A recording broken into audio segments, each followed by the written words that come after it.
Are you tired of spending too much of your hard-earned money at the supermarket? Are you dreaming of farm fresh eggs, homegrown veggies, and homemade everything? Well, welcome to Ditch the Store, where we break free from supermarket dependence and take back control of our food and household essentials. I'm here to show you that life is too short for store-bought eggs. So let's get started.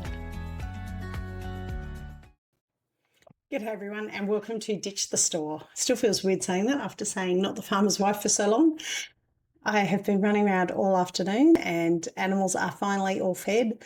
If you are not in Australia or southern parts of Australia anyway at the moment, then you may not know that we are in a little bit of a drought at the moment. So we are hand feeding like crazy and everybody is complaining that they're still hungry. So we keep having to up the quantity of the feed because I don't want them losing condition at this late point or close point for the goats towards the rutting season. We have got does out there screaming their lungs out at the moment because they are in season and in heat. And as you would know, we lost our buck recently. So I've just completed an artificial insemination course.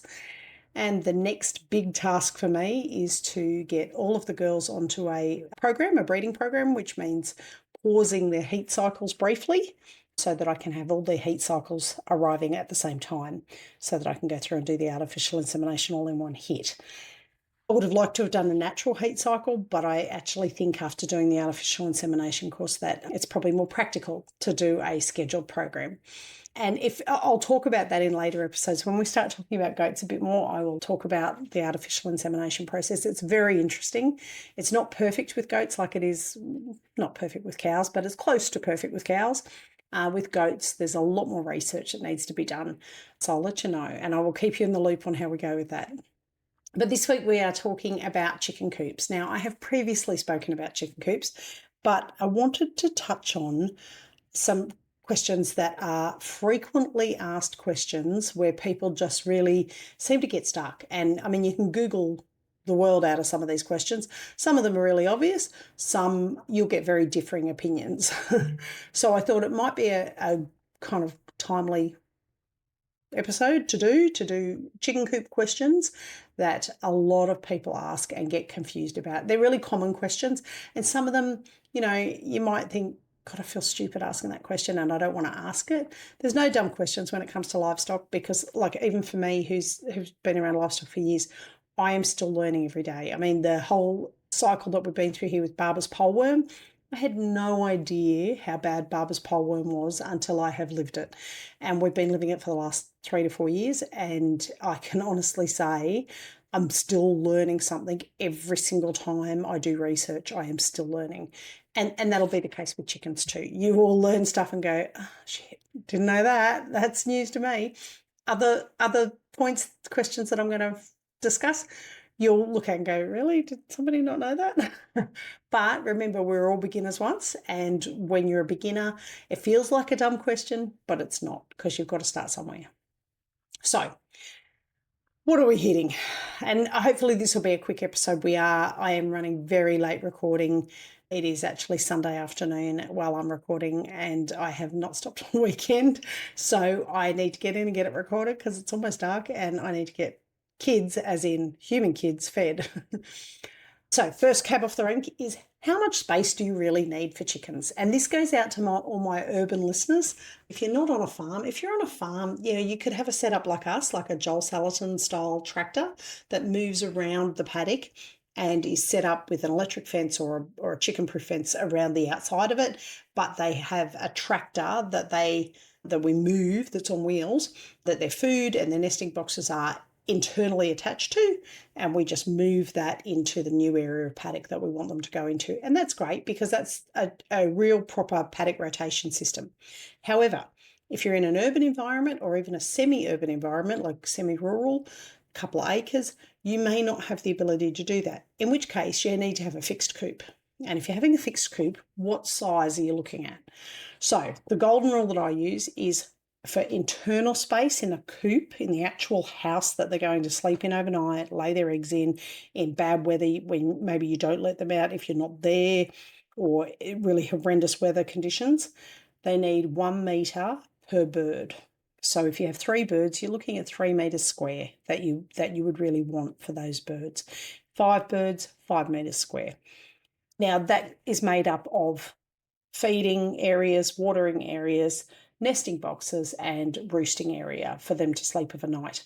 You really want to encourage them to roost and go up high to sleep rather than sleeping in their nesting boxes, because wherever they roost, they shit.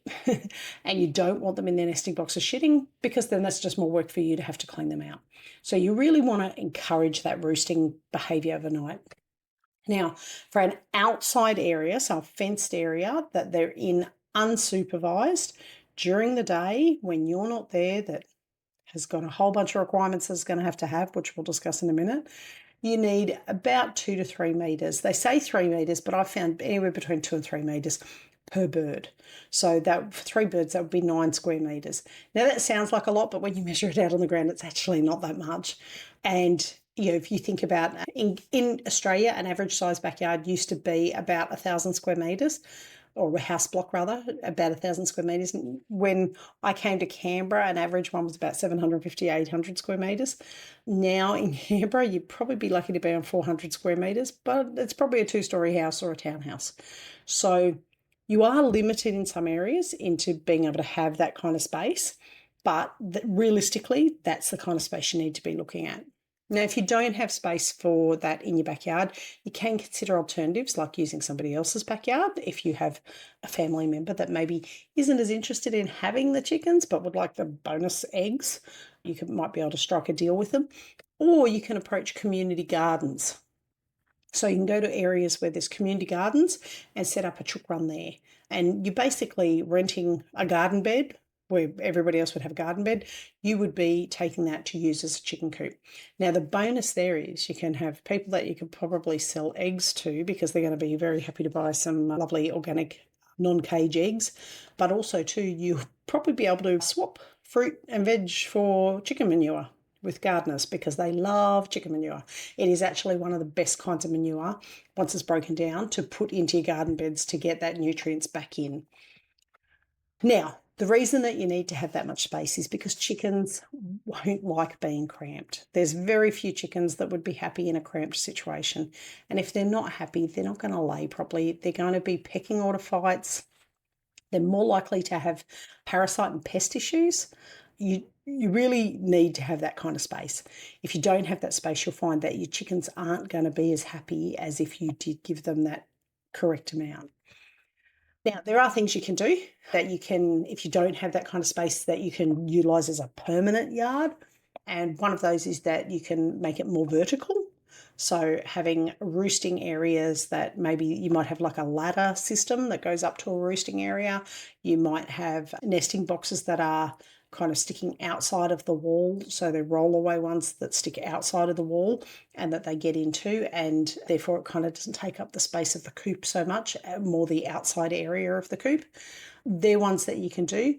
And if you know that your chickens are going to be able to free range a lot more in the backyard because you're home all the time, or you work from home or something like that, then having that outside area of 2 to 3 metres, you could probably cut it back to 2 metres easy if you know that you're going to be able to free range them outside a lot more than normal. That area is more for people who are only free ranging when they're home, maybe in the afternoon or first thing in the morning, and then when they're out, the chickens have to be locked away. That's a couple of ideas that you could use for that. If you are in an urban area, like I said, don't think that cuts you off completely. I have seen really small coops with bantams in them. Bantams, obviously, you can reduce any kind of miniature bird. You can reduce the space a bit.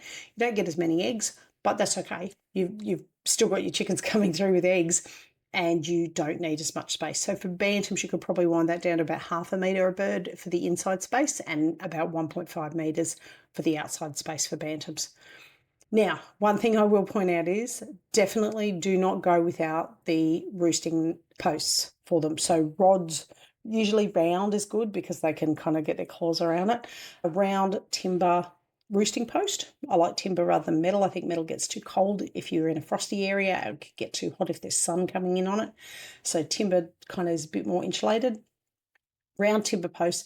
One thing I did notice, in our first coop, we had all the roosting posts at the same height, and there were arguments.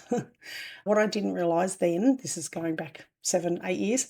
What I didn't realise then was that chickens actually really like to have different heights of roosting posts because of the pecking order system. So the top birds, the roosters, and the alpha hens will always be on that top roosting post, and then subsequent pecking order chickens will be on the next roosting post, and the lowest order will be on the lowest roosting post. If you don't have them at different heights, they fight about it because they don't understand what's going on. It doesn't work for them. If they were, you have to remember, chickens naturally in the wild, and they did thousands of years ago, occurred in the wild. And in their nature, what they used to do was the top birds would be the furthest ones up the tree. They're usually the strongest ones. They can fly up a lot higher, but also too, they demand the higher position because it's a safer position. So they would be higher up the tree, and the more lower the bird in the pecking order, the more low to the ground they are, the closer they are to the predators that are ground predators. So it's a natural instinct thing for chickens to have that different layers. And if you don't do it, there will be fights. So the next question I get asked, the next most frequently asked question is, can I keep chickens in a suburban backyard? Yes, however. Yes, but it depends. I love saying that because everybody goes, fuck, that doesn't answer it. Look, in most suburban areas, most councils are more than happy for you to keep a small amount of hens in your backyard. There is a big no on roosters. If you are in a urban environment, the chances that you will be allowed to keep roosters is about zero. I can't think of any councils. I've done a little bit of research around Australia. Can't think of any councils that are happy for a suburban environment coop to have a rooster in it. But hens you can have. Now, you need to check that. I need to preface that by saying I'm not a lawyer, I am not legally minded, so you need to check in your local area what is going to work for you, because that may not be the case. And I know in America you guys have homeowner associations, which I don't know whether it's just me, and please, if you're American, send me a DM and let me know, or leave a message and let me know. Are the homeowners associations all like they're depicted on TikTok and Instagram and things like that? Are they all like Karens? And I hate using that name because my mother-in-law is Karen and she's lovely. But are they all that, the person who spies on everybody else in the neighbourhood and dobs everybody else in and criticises and demands? And that's what they always seem to be like on anything that's depicting American homeowners associations. And I often think, God, that would be terrible to live in that kind of environment where you've got a neighbour who literally finds fault in everything you do. But that's what it appears like. So if you're in an area that has a homeowners association, obviously you need to check with them what's going to be allowed and what's not. And I can't fathom any reason why anybody would not allow you to keep chickens like hens for eggs. I really can't. But they seem to have rules that don't apply like anywhere else. They're just a bit out there. So definitely check if you're under a homeowners association, definitely check what their rules are.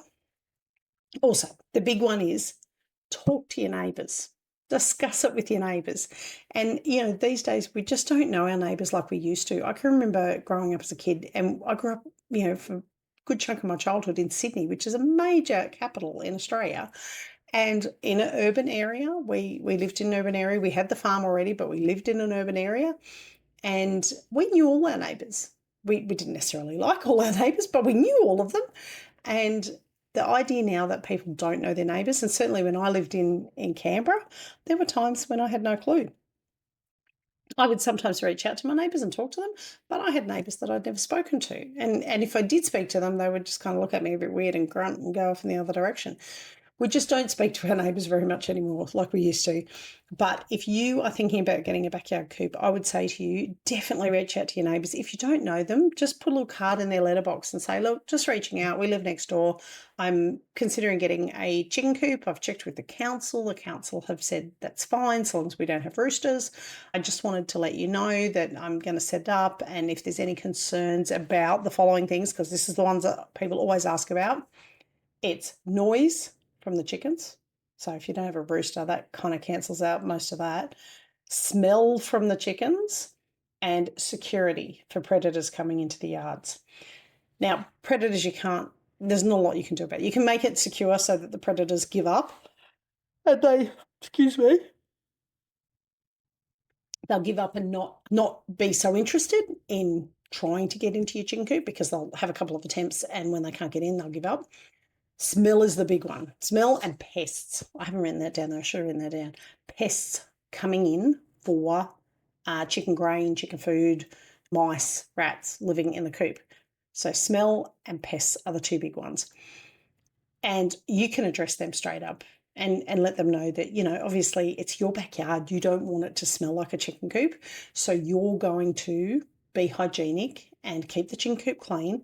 However, maybe just let them know that if it becomes a problem, if there's anything that they're a little bit concerned about, they've had an increase in mice in their garden shed or veggie garden, or they've noticed a lot more mice hanging around, or they've noticed a bit of a smell on certain days when the wind's blowing them away, tell them to reach out to you first, not to go to the council and complain and bitch and moan to the council, but just touch base with them and say, look, I would really appreciate if there are any dramas at all, just leave a note in my letterbox. If you don't want to give out your number, I mean, I would give my number out because all of our neighbours around here, we all know each other's names because, that's just how it is in rural areas. But in a suburban area, if you're not comfortable giving them your phone number, just say, leave a note in my letterbox. If there is a problem with the smell, if there's an increase in pests, I would really like you to reach out and let me know because I would like to manage it and deal with it before it becomes an issue. And I think that will go a long way to them not going straight to the council or homeowners association or any other body that may have governing authority in your area. Maybe also let them know what you're going to build in the backyard, because I think some people get really worried that their neighbourhood's going to be taken over by these little shanties of chicken coops. And while I say straight up, the handy helper and I are very much all for using secondhand and recycled materials. Oh, it's very good. While we're all for using secondhand and recycled materials to build chicken coops, we also think, you've got to be fair to your neighbours. They don't want an eyesore every time they kind of look out into their backyard and they can see into the back of your backyard. They don't want an eyesore there. So just let them know that even if you're using recycled materials, that you're going to put a coat of paint on it, make it look a bit nice and make it blend into the garden, and you might grow a vine over the top of it so that it looks a bit more, it's not like this big sheet of corrugated iron sitting in the backyard. So just let them know that that's what you're going to do. Or you might be looking at getting one of those mobile coops, the small ones that you can move around on the yard. And if that's the case, let them know that also, because that'll be a real selling point for them as far as there's never going to be a build-up of smell because the chicken manure is getting spread all over our lawn. And, there shouldn't be any pests because there's not going to be a build-up of anything in one area. And, of course, speak to them and let them know that you won't be getting roosters. That's the big one. Now, even if you do want fertile eggs, there are ways around that. But roosters, big no-no in urban areas. We have currently on the property, we have 5 roosters, and they start crowing at about 3 o'clock in the morning. I wonder why I can't get a full night's sleep. But anyway, so just speak to your neighbours, let them know. Now, the next one is, how do I stop my coop from smelling? Because obviously that's one of the big questions that the neighbours are going to ask. That's one of the questions that councils or homeowners associations that's what they would be concerned with. They don't want the neighbourhood quality brought down by the smell of chicken shit. So the 2 big things to remember, it is all about cleaning and airflow. A ventilated coop won't smell. And this is what I say to the kids, if we walk into either the brooder house where we keep our chicks when they're little, or into the chicken coops, if we walk in there and we can smell like a really strong ammonia smell, then it's time to clean out. We've gone too far. And that's a really good indicator for there's not enough airflow, but also that it needs a good clean out. Now, in the brooder house, we use the deep litter method. So we just keep putting sawdust down on top of what's already in there. And the sawdust acts as a odour barrier, I guess is the best way of putting it.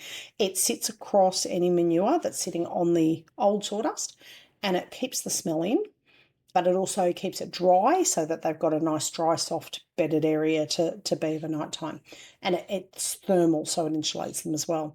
And then at the end of the time of them being in the brooder house, which for the meat birds is 3 weeks, for the layers is 6 weeks, we then do a deep clean where we scrape everything out, and we always recommend wearing a mask. I don't always do it, and I should, because I usually cough for about a day afterwards.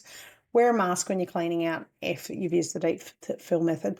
There'll be a lot of dust. They call it dander, which is bits of feather, bits of skin off chickens, like the scales, lice, dust, sawdust, food dust, things like that. So I would always recommend wearing a mask, even though I don't always follow my own advice, and I should. Wear a mask and scrape it right out. Once it's scraped out, I generally will hose it with a bit of disinfectant, and then we leave it to dry until we use it again. And the disinfectant just kind of takes care of any parasites or any lice or anything like that that might be in there.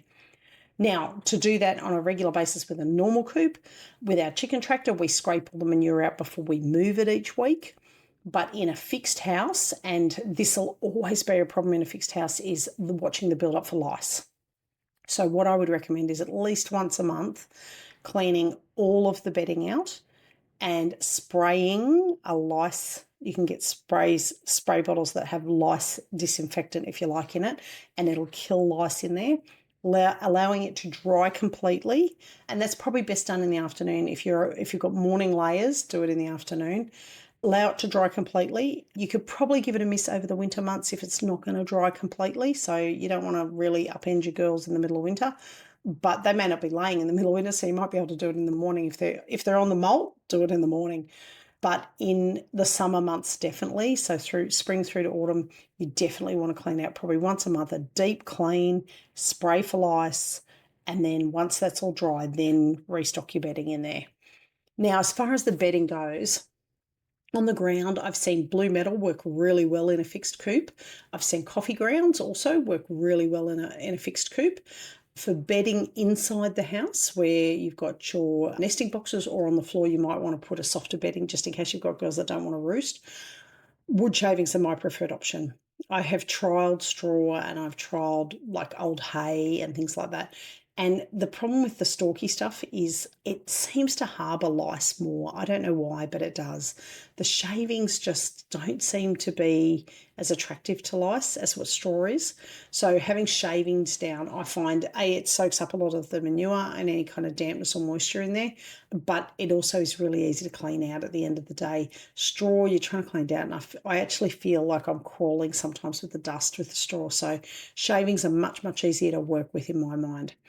And the main thing, like I said, good ventilation will make for happy chooks and no smells. And you may find if you don't have an open area to your coop, or like if the closed in part of the coop closes right up, make sure it's got one of those little vents just built into the side wall.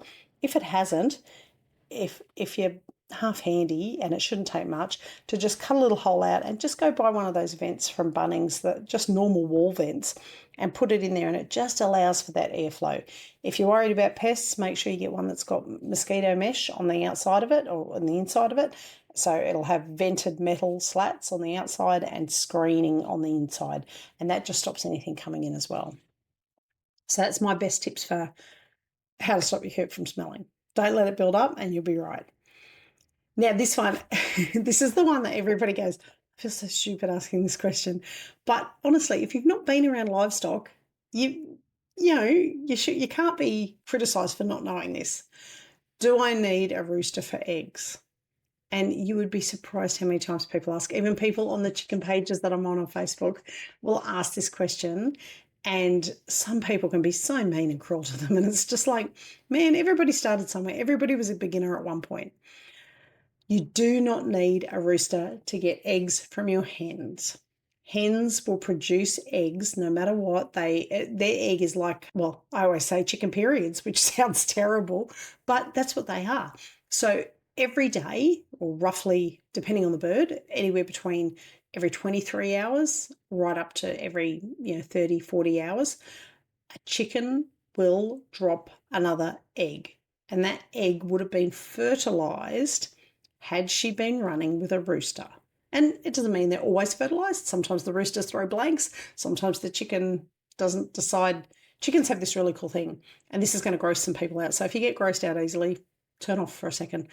Chickens, when roosters mount a chicken and ejaculate into their vent, they can choose to either eject the sperm or keep it.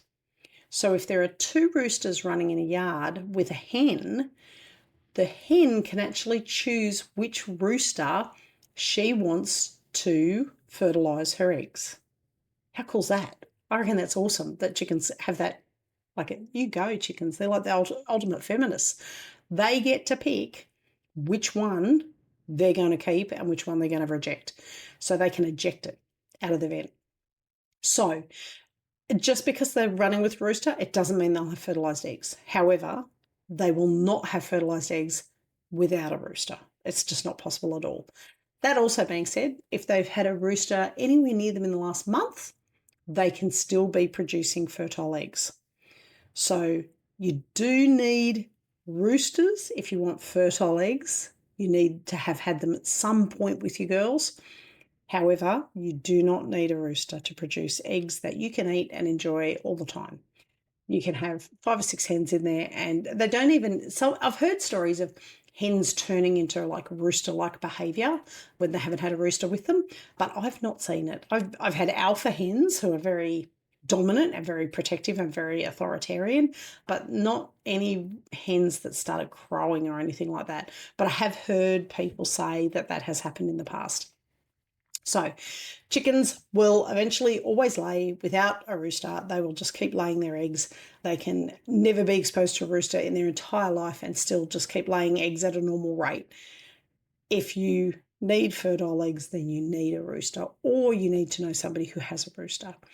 And one thing I will say about roosters, people give them a really bad rap. You know, I saw something the other day, a young girl was attacked by the family rooster, and the family rooster ended up in the pot, which is exactly what we do here. If we get an aggressive rooster, they become dinner because we don't keep animals. It's the same with goats, with bucks or bulls or anything like that. If we have an animal that's aggressive towards any humans, then they're part of the food cycle. But this rooster became aggressive to the family. But they do get a bad rap about that, about attacking kids and things like that, or attacking dogs or chasing people. Our roosters that we keep, we really don't have an aggressive rooster.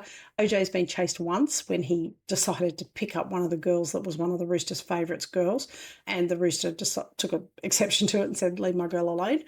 But otherwise, we don't have a problem with them.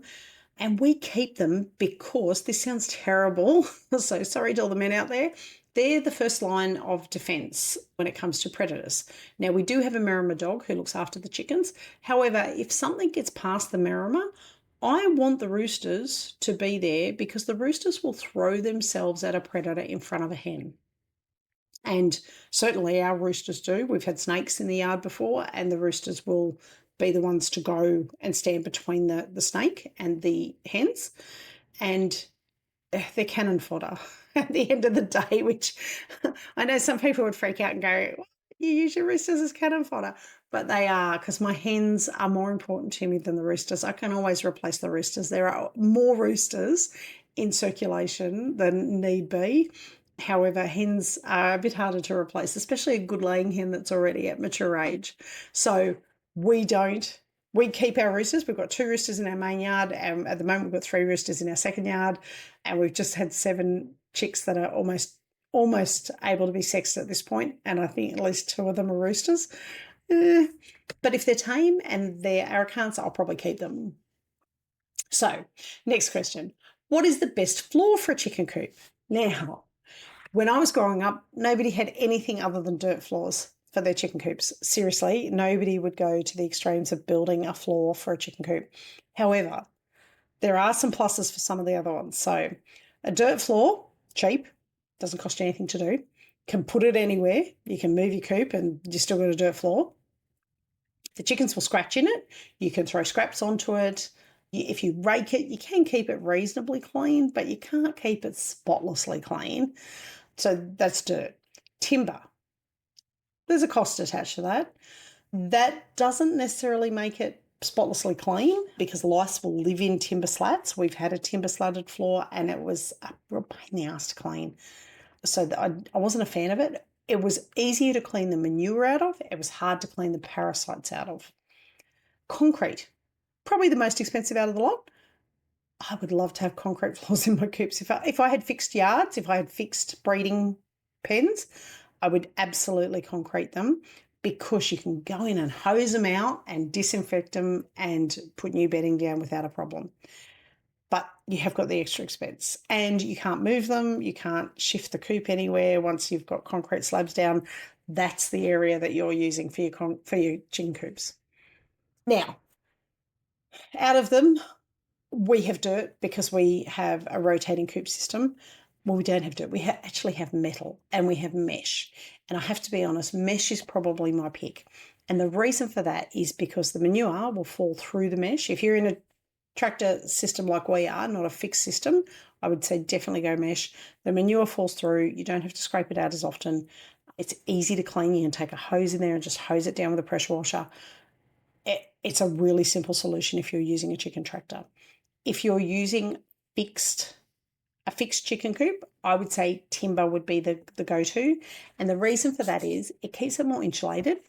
It keeps them up off the actual dirt, so it can be freezing outside and they can still be a couple of degrees above that.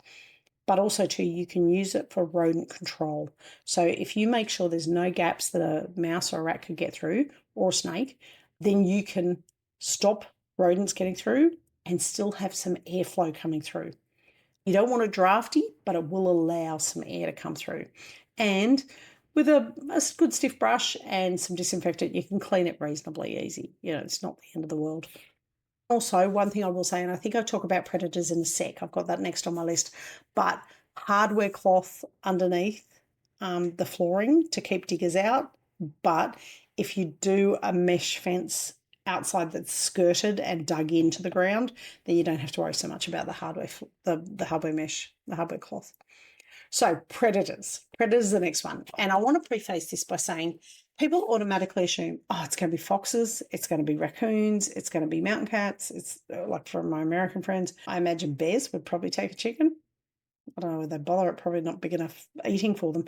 Honestly, out of all those things, the biggest issue that we have had has been domestic dogs. Domestic dogs have killed more of our chickens than anything else.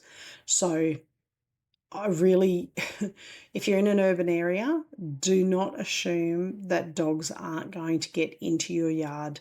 There are some dogs that have just a real strong drive to kill. And it's no fault of them. That's completely their nature. They're carnivores. Their nature is to kill animals that are lower down the food chain than them and eat them. So what can you do to keep your coop secure? The main one is having it fully enclosed. And when I say fully enclosed, right across the top, because you'll be surprised how dogs will climb. Cats will climb as well, but dogs and foxes will climb over anything that's half decent height. They will still climb over it. So have the roof of it completely enclosed across. That'll also stop you getting wild birds in there that carry disease. So that helps a little bit with that too. But down the bottom, having the wire mesh going down and skirting out a couple of feet into the ground, and you can do it on a slight angle, but you want it so that any dog that comes up to the side of the coop and starts digging to get underneath the fence line of the coop, when they dig, they're just going to hit fencing. They're just going to hit wire. And I would say don't even use chicken wire for that. Use hardware mesh. Use something that when they dig and get to it, they've got no chance of ripping it apart. Chicken wire, I have seen animals pull it apart. Our goats destroy chicken wire with their horns. So a dog could definitely do it. So definitely have that skirted system out if you're having a fixed coop and you have any concerns at all about dogs getting in. Concrete slab with buried wire skirts is probably the safest you're going to get, but again, that comes at a cost.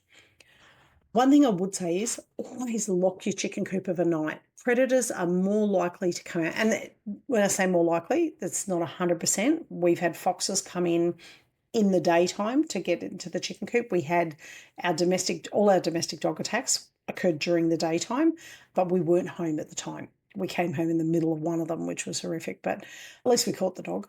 So always of a night time, lock your coop up. There are more predators out of a night than there are during the day, even though domestic dogs will take that opportunity. So always put your girls away overnight and lock the door. And when you lock the door, make sure the latch on the lock is childproof, I want to say, or In the States, I think you would call it raccoon proof. You would be surprised. Possums, raccoons, things like that, the kinds of latches that they can undo is insane. And dogs will keep pushing at a latch and trying to get it undone. And sometimes they can jiggle it free. So you want it like a childproof latch if you're putting a latch on the outside of it. And like I say, domestic dogs, of course, does more grief than anything else. And in both cases where we lost, we had 3 we lost in total because one was still alive when we got to her.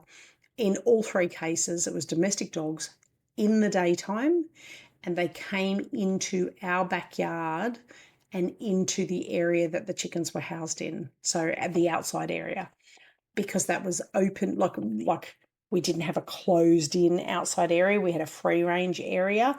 Or we did have a closed in outside area, but it was during the day, and we'd let them out because when we weren't home, we would let them out. We had a fenced area that they would stay in, and all 3 attacks were within that area, and it was all domestic dogs. And the worst bit is all they do is rip the chook's head off and then leave it. They don't even eat the thing. So it's very frustrating. I think, my last one that I had on my list for ones that I get asked regularly is, do you need to let them free range every day? Well, it depends. Love that.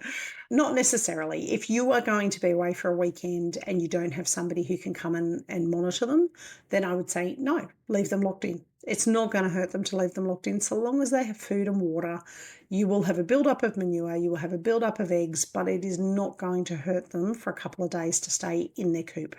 And I, in fact, encourage you to keep them locked in their coop when you first get them.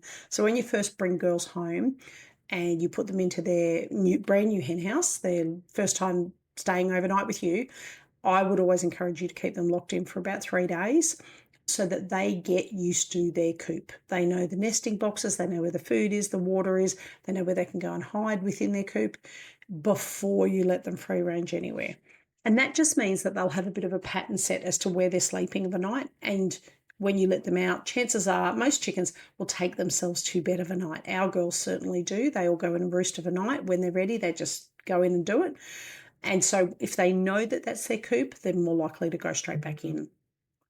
But there are some really good pros to free ranging. So your birds are going to be happier and healthier and probably producing better quality eggs if you allow them to free range.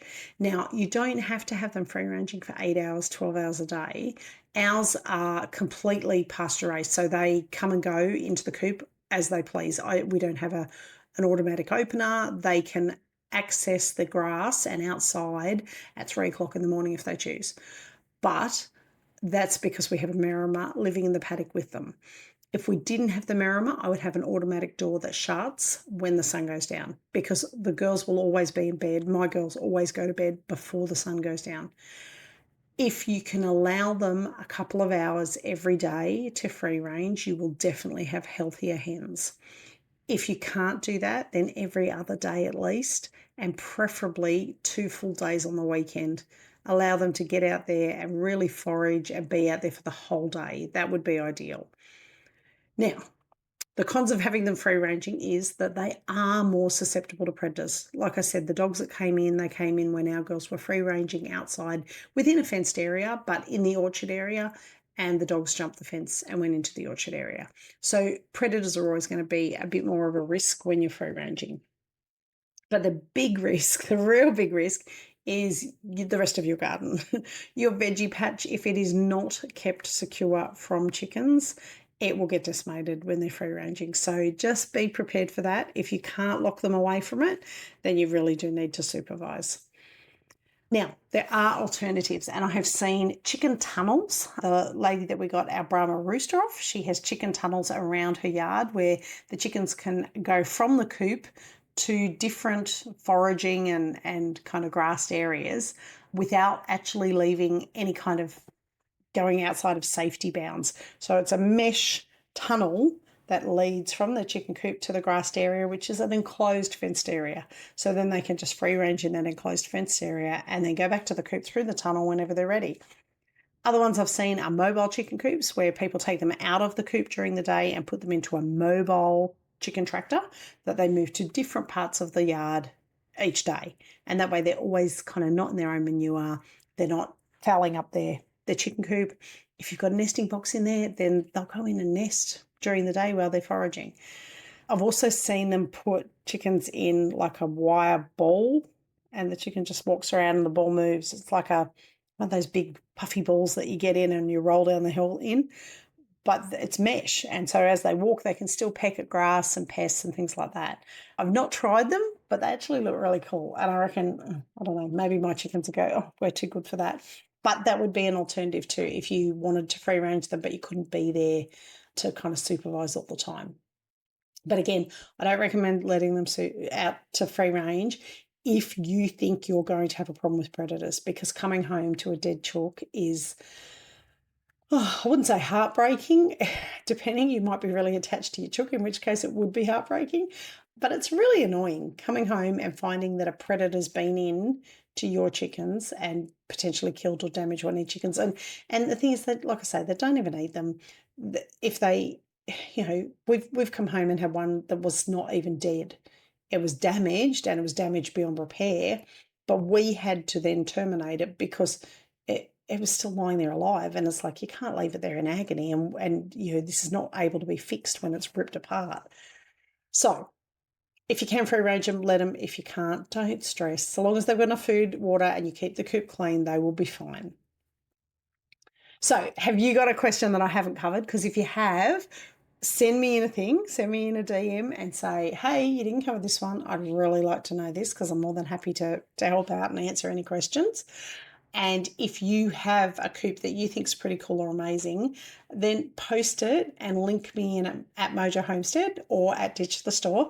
Link me in and I'll go and have a look and tell you what I think, because I love looking at coops. I've got a picture of one that looks like the Taj Mahal of chicken coops, and I always say to the handy helper, this is what I want you to build for me. And he looks at me and goes, put it on the list. Like, you're not getting it. Anyway, don't forget to like and subscribe the podcast, because if you subscribe to it, then Spotify will push it out to more people and let them know that I am here and available and got this podcast that people are loving and listening to.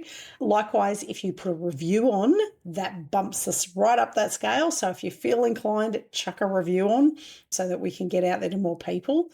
And don't forget, if you want a guide to keeping backyard chickens, if you go to www.mojohomestead/ I always want to say .net/7 must knows, I have a freebie handout that I can get to you that has a whole bunch of stuff about what you need to think about before you get chickens.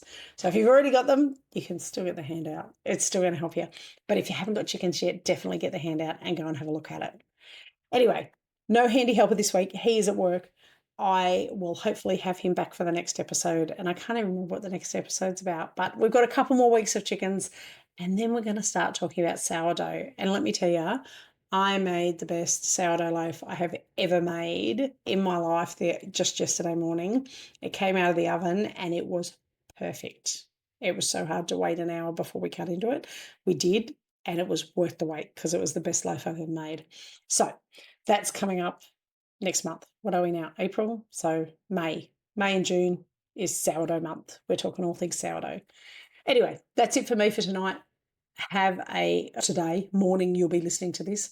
Have a great week, and I will talk to you all again next week. Bye for now. Well, that's it for today's episode of Ditch the Store. If you're loving the journey to self-sufficiency, be sure to subscribe. You can also leave a review for us or share this episode with a friend who's ready to break up with their supermarket. If you've got questions or success stories, we'd love to hear about them on the socials. You can also find me at www.mojohomestead.net. Until next time, keep raising, growing and making. And remember, life's too short for store-bought eggs.